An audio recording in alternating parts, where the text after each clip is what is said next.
Alam mo ba, ang sabi ni Jesus sa Mateo Kapitulo 4, versikulo 4, ngunit sumagot si Jesus, nasusulat, hindi lamang sa tinapay nabubuhay ang tao, kundi sa bawat salitang nagmumula sa bibig ng Diyos. Ibig sabihin, oo, kailangan natin ng pagkain. Pero higit pa diyan, kailangan natin ng spiritual na pagkain, ang salita ng Diyos. Kapag gutom ang katawan, kumakain tayo.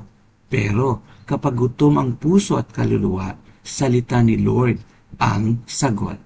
So, kung stressed ka, lost ka, o natutukso ka, balik ka sa Bible. Doon ka tunay na mabubusog. Feed your soul. Live by God's Word. Manalangin tayo. Lord, salamat dahil ang salita mo ang nagbibigay buhay. Tulungan mo akong mas gutumin ang sarili ko para sa iyo kaysa sa mundo. Sa pangalan ni Jesus, Amen.